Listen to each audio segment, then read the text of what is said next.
Саламатсыңарбы, урматтуу окуучулар? Кезектеги кызыктуу сабагыбызды улантабыз. Сиздер менен мен Нургүл Тайыр кызы. Бүгүнкү сабагыбызда аналогия жөнүндө сүйлөшөбүз. Аналогия деген бул грек тилинен алынган.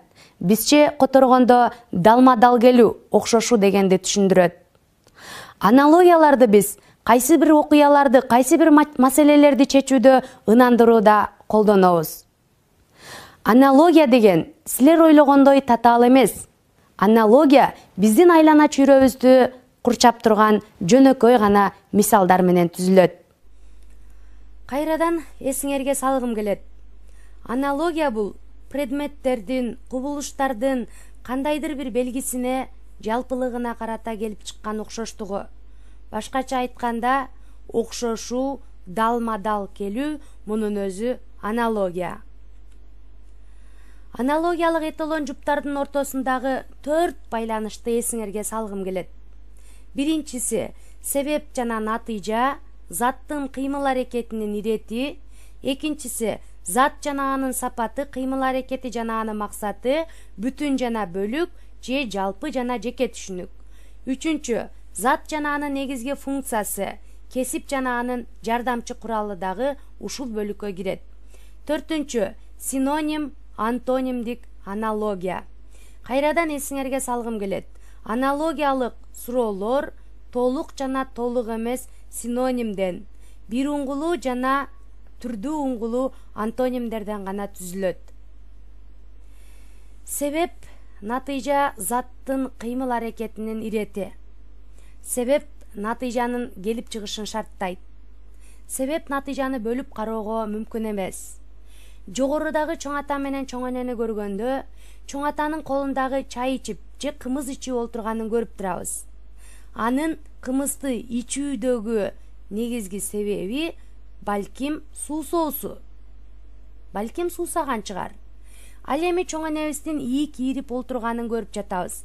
Анын ии кийирип олтурганындагы негизги себеп балким ал жиптен мээлей же байпак токушу мүмкүн.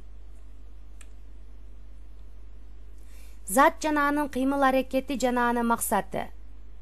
Бул бөлүккө бүтүн жана бөлүк, жалпы жана жеке түшүнүк дагы кирет. Достор, силер сүрөттөн чыптама кийип турган бир инсанды, андан сырткары бир топ топчуларды көрүп турасыңар. Демек, бүтүн нерсе катары бул жерде чыптаманы алсак болот.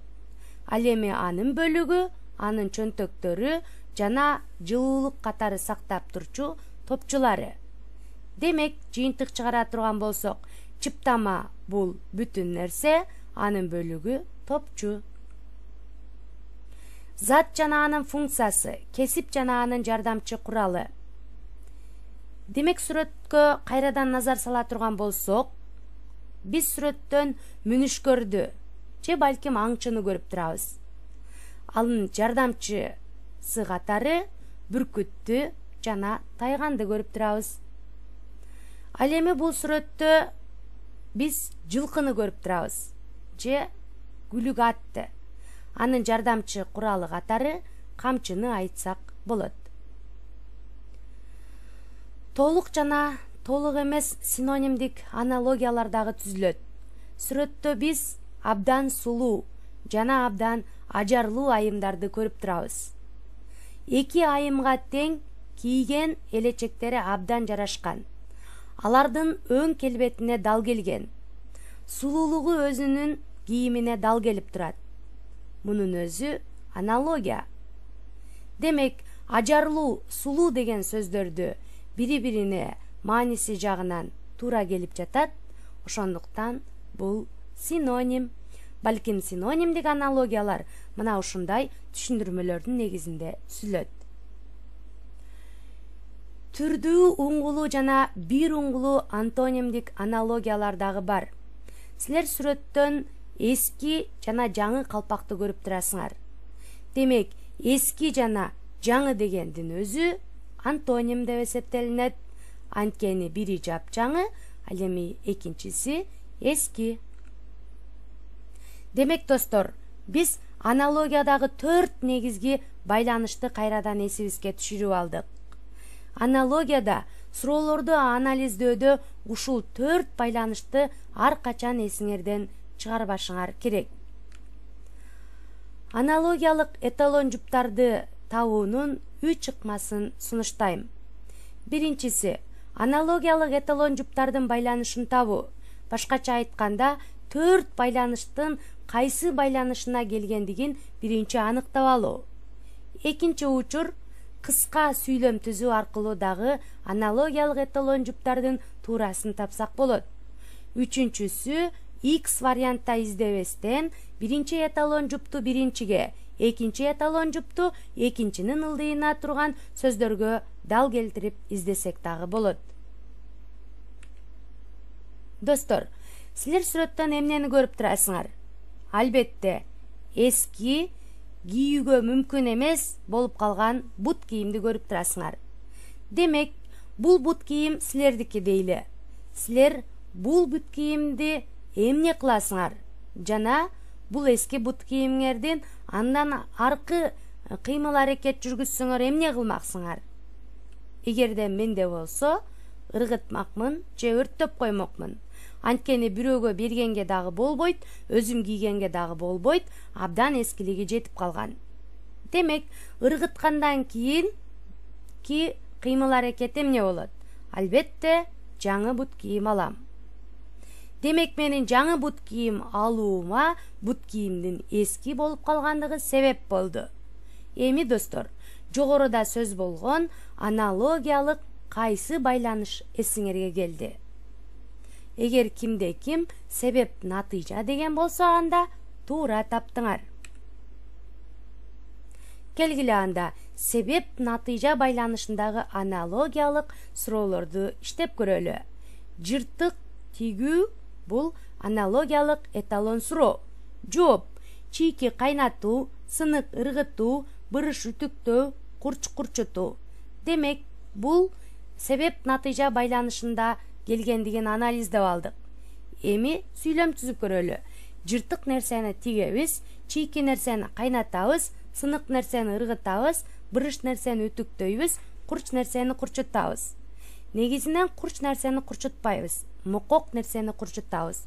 Ошондуктан дароо эле Г варианты туура эмес жооп болуп калды. Ал эми чийки, сынык деген бул бир буюмга карата айтылып жатат. Ал эми биздин аналогиялык эталон жупта кийим тууралуу сөз болуп жатат. Ошондуктан бырыш, үтүктөө десек туура болгудай. Урматтуу достор, силер бул сүрөттөн даракты көрүп турасыңар. Андан кийин дарактын дагы бир түрү кайыңды көрдүңөр. Ал эми бул эмен дарагы. Бул арча, бул карагай. Достор, бул сүрөттү көргөндөн кийин аналогиялык эталон жуптардын ортосундагы кайсы байланыш эсиңерге келди? Эгерде кимде ким зат жана анын максаты же болбосо жалпы жана жеке түшүнүк деген болсо, анда туура таптыңар. Анткени дарак жалпы түшүнүк, ал эми ошол дарактын бири кайың, арча, эмен, карагай бул жеке түшүнүк. Ал эми бүтүн жана бөлүктү комуздун мисалында түшүндүрсөк дагы болот. Комуз бул бүтүн нерсе. Анын кулагы, башы, моюну, кылдары, капкагы, чарасы, тепкеси анын бөлүктөрү.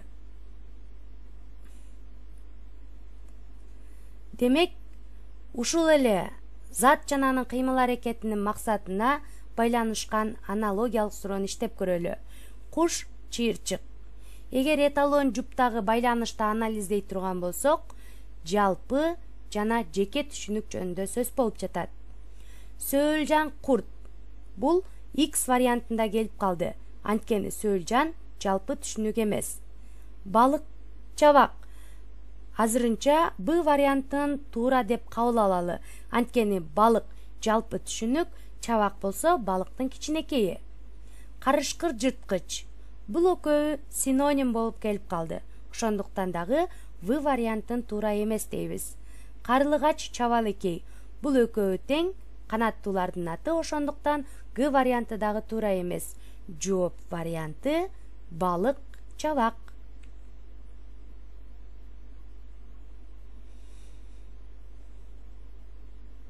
Ал эми достор, биз куртка, сыдырма деген бүтүн жана бөлүк тууралуу дагы сүйлөшөлү. Куртка бул бүтүн нерсе, сыдырма анын бөлүгү. Ал эми тон, ботинка, чапан, чыптама баардыгы бүтүн нерсе, ал эми чөнтөк, пол, төнөгүч, топчу анын бөлүктөрү. Эмне үчүн чыптама, топчу деген жооп боло алды? Анткени тон чөнтөктө чөнтөк жылуулук бербейт, ботинкада боо жылуулук бергени менен ботинка бутка кие турган бут кийим. Ал эми эталон жупта болсо дене кийими сөз болуп жатат. А төнөгүч болсо экинчи күч тарабынан кадалган, бирок убагы келгенде чыгып кеткен, бизге жылуулук тартуулай албайт.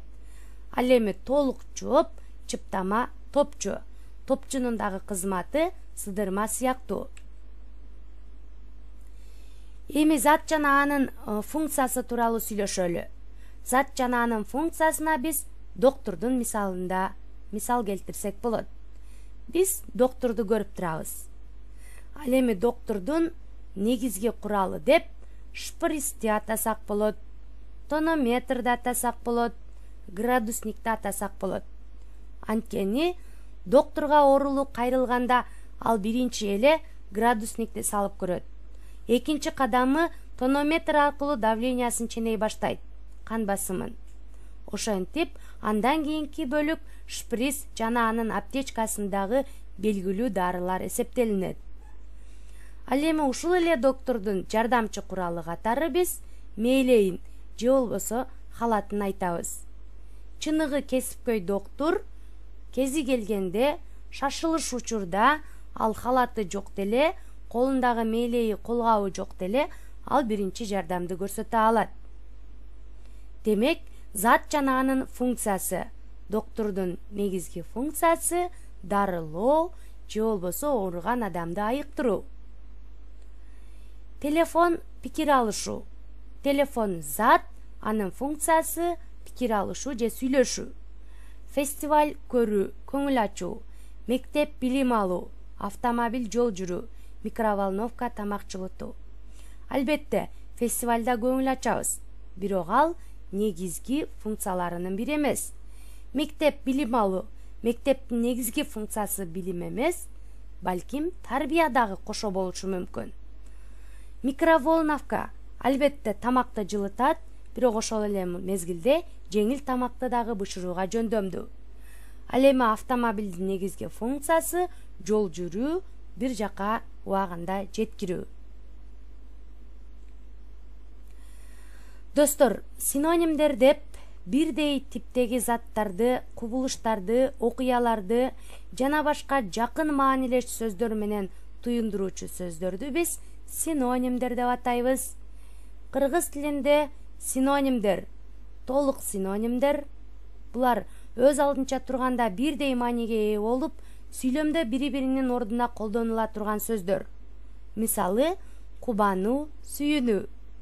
Сүйлөп жатканда да, сүйлөм түзгөндө да бул экөөнүн ордун алмаштырууга толук мүмкүн. Ал эми толук эмес синонимдер өз алдынча турганда жалпы бир маанини билдирет, бирок сүйлөмдө айрым учурларда бири-бирине алмаштырууга болбойт. Маселен, эшик каалга. Эшик деп биз үйдүн каалгасын гана эмес, сырткы жакты дагы эшик деп атайбыз. Демек, бир караганда синоним болгону менен сүйлөм тизмегинде жана сүйлөп жатканда балким синоним болбой калат. Контекстик синонимдер. Булар өз алдынча турганда маанилеринин окшошу байкалбайт, бирок сүйлөмдө бири-биринин ордуна колдонушу мүмкүн. Мисалы, сүйлөйт, бакылдайт. Булар өз алдынча турганда анчейин деле синоним катары кетпейт. Ал эми сүйлөм тизмегинде Айша бакылдайт эле бакылдайт да, мынча сүйлөйт да деген болсок, анда контекст аркылуу булардын синоним экендигин байкап калабыз. Демек достор, жогорудагы сүрөттөр аркылуу кандай синоним чыгарсак болот? Албетте, китеп окуган адамдардын көпчүлүгүн акылдуу деп атап жүрөбүз. Ал эми компьютерде көп программаларды билген адамды билимдүү дейбиз. Анткени билимдүү болсоң гана көп программаларды өздөштүрө аласың. Демек, акылдуу, билимдүү синоним катары карасак болот. Ал эми синонимдик аналогияларга назар салалы. Ачуулануу, кыжырлануу. Демек, экөөү толук синоним. Жооп: билүү, түшүнүү, капалануу, кайгыруу, ынануу, баамдоо, көтөрүлүү, өйдөлөнүү. Жооп катары биз капалануу, кайгырууну алабыз. Анткени ачуулануу, кыжырланууда дагы негативдүү сөздөр сүйлөнүп жатса, Б вариантында дагы капалануу, кайгырууда демек негативдүү нерселер сөз болуп жатат. Айнек, терезе. Демек, аналогиялык эталон жууп, толук эмес антонимдерден келди. Айнек деп биз күзгүнү айтабыз диалект тилде. Ал эми күзгүгө көрүнүп ал, айнекке көрүн, терезеге көрүн деп эч качан айтпайбыз. Терезе деген бул үйдүн терезелери.